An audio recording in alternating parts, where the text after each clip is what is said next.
Welcome to Litter Media Spotlight. I'm Mike Smith. In a moment, we'll be talking with Ohio House member Brian Stewart right after this. Husqvarna, zero turns, lawn tractors, walk-behinds, handhelds, and auto mowers.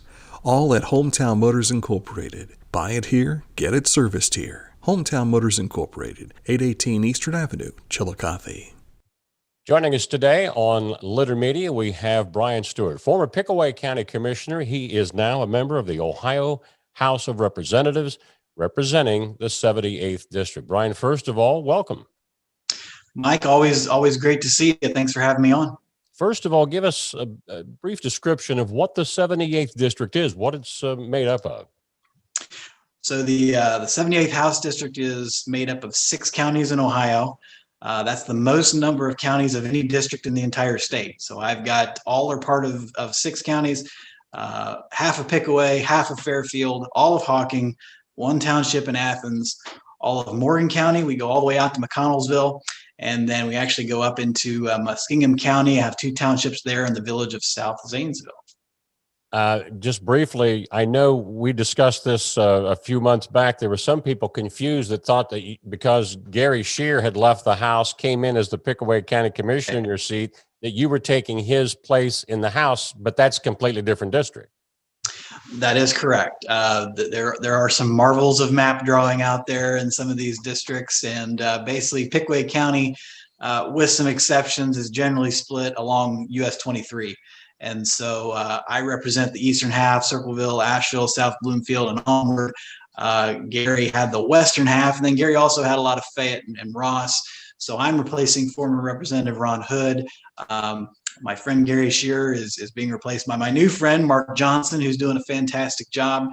And we feel very good about the team we have representing not just Pickaway, but obviously all of this sort of what we call South Central Ohio, right?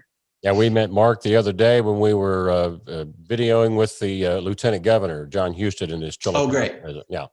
One of the big things we wanted to talk about with you today was your testimony you gave before a House committee on broadband coming into southern and rural Ohio's. We understand that's important, but realistically, is that going to happen, and when? So access to the internet has become the #1 issue in southeastern Ohio and in basically every unserved community across the state. We already had problems before COVID. COVID has just, shown a big spotlight on all these problems. So now we've gone to remote learning, but we have kids that have to sit outside the McDonald's parking lot to do their homework. We've got parents driving around late at night trying to upload school assignments, trying to find a Wi-Fi signal.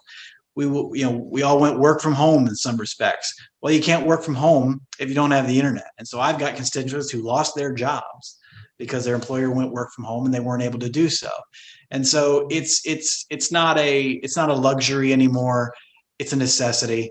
And I'm encouraged that this bill, House Bill 2, that I was invited to joint sponsor with Representative Rick Carfagna, puts $210 million into connecting homes to the internet, not industry, not organizations, homes. And I think that's a big difference in some of the efforts that have been done for broadband access in the past.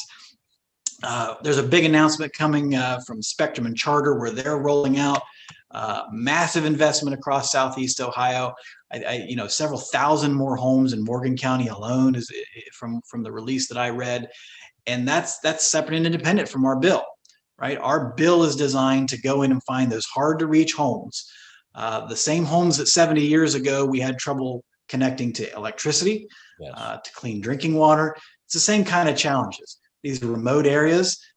Geography is a hurdle at times, but they should not be left behind when it comes to being able to access the internet. And that's what our bill would do. We hope that it passes the Senate quickly. The governor's prepared to sign it, and we in the House added an emergency clause so it could take effect right away. We could start writing the rules right away, and the goal is that we're getting money out to projects by the middle of this year.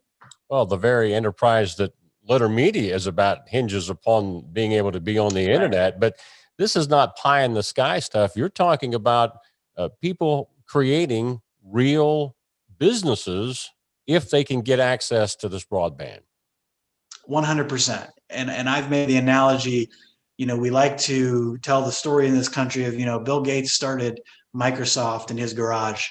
You can't start a Microsoft in your garage today, Mike, if you can't sell your products online.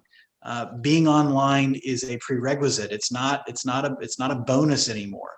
And so not just the home-based businesses that are able to flourish if they can get online, but it is impacting our ability to attract large-scale employers to the area. When we helped bring Sofidel to Pickaway County, there wasn't an option to say, well, please come, but we don't have the internet. It's a necessity for these companies that are looking to relocate, and not just the site themselves. And this is my point. We've done things in the past to make sure that the facility is online. But what about all the workers they hire? What about the folks that they're bringing to relocate to Ohio? What about the plant managers and everybody who's working on the line? Companies want to make sure that their employees have a good quality of life. And if they want to build in McConnellsville, but there's no internet, that's a problem. So you mentioned the big tech companies that are willing to make investments to get this done. People might be asking, then what's the state's involvement? What is needed from the state of Ohio to get this to go? Mm-hmm. So what I've said is, if the private sector was going to be able to serve all of Ohio on its own, it would have done so by now. We've had 30 years. The reality is, you cannot make a purely business case for expanding internet into some of the areas that I serve. If you have a square mile where there's only 2 homes, those 2 customers are not going to be able to pay the cost necessary to have an affordable bill to pay for the infrastructure cost to get that service there. And so it's the same issue we had with electricity.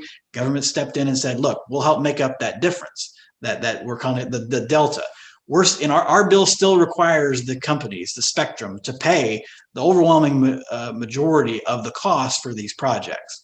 But where the company can come in and prove that, look, we simply cannot make a business case to serve 100 houses where it's going to take 30 years to recoup our cost in running the line and burying and putting up poles.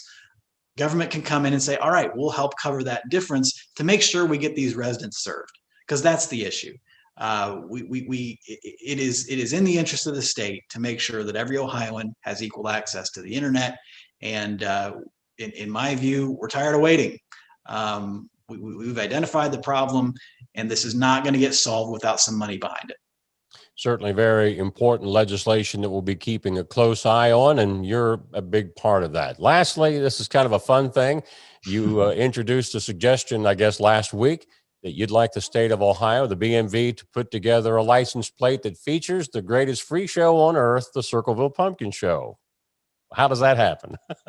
100%. And so I'm candid to a fault, as you know, Mike. I think I was campaigning one day, and I might have kind of been a little snobby, and I said, I'm not going to Columbus to work on license plate bills. We're going to tackle broadband, and we're going to tackle some big issues, and we are. But when my first day in the office, I asked my legislative aide, I said, is there anything left over from my predecessor that was in the works? He said, well, actually, yeah. There's been a request to create a Circleville Pumpkin Show license plate. And I said, oh, that's great. And so God has a way of humbling us, and I'm very excited for this. I've been going to the Pumpkin Show my entire life. My wife and I started our family in Pickaway County. We could have gone anywhere in the world when I got out of the Army. We wanted to be here. We love the Pumpkin Show. And it's a big deal, Mike. I mean, it's not just an economic driver for all of Central Ohio, but, this is one of the top 10 cultural attractions in all of America, according to Time Magazine. We've got a great story to tell. We want all of Ohio to know about it. And, people are excited about getting this plate. There's a lot of pride in our pumpkin show, and there's a long list of plates that already exist. We think this is a very worthy addition, and I'm looking forward to telling the story of the pumpkin show to some of my colleagues that aren't aware. I'm inviting people down for pumpkin donuts, and I think we're hoping for some favorable consideration here. Well, Dan Ramey says, you've opened a can of worms, because now if this happens, they're going to expect the same for the Asheville 4th of July Festival. That is the way the legislation works sometimes. Absolutely. Thanks for being with us today. Great talking to you, Mike. Thank you so much. Again, new 78th Ohio House District Representative Brian Stewart from Pickaway County.